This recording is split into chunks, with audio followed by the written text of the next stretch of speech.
15 December থেকে প্রবাসীদের MRP passport দেয়া শুরু হবে বলে জানিয়েছেন আইন উপদেষ্টা ডক্টর আসিফ নজরুল। শুরুতে সৌদি আরব ও মালয়েশিয়ায় গমনেচ্ছুদের অগ্রাধিকার দেয়া হবে বলেও জানান তিনি। বুধবার ফেসবুকে দেয়া ভিডিও বার্তায় একথা বলেন আইন উপদেষ্টা।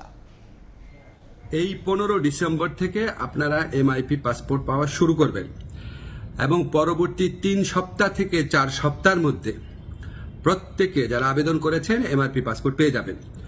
তো প্রথম প্রায়োরিটি দেওয়া হচ্ছে সৌদি আরবে এবং মালয়েশিয়াতে আমাদের যে ভাই বোনরা আছেন ওনাদেরকে, এবং এরপর আপনার যেই সমস্ত কান্ট্রিতে ডিমান্ড বেশি তাদের ক্ষেত্রে একটু প্রায়োরিটি দিয়ে এই সমস্যাটা 3 থেকে 4 সপ্তাহের মধ্যে সমাধান করা হবে ইনশাআল্লাহ। আগামী 2-3 বছরে এই সমস্যা আর কখনো হবে না। আর ই পাসপোর্টের ক্ষেত্রে আপনাদের সহযোগিতা করার জন্য আমাদের ডিসিশন হয়েছে যে এখান থেকে দরকার হলে টিম যাবে।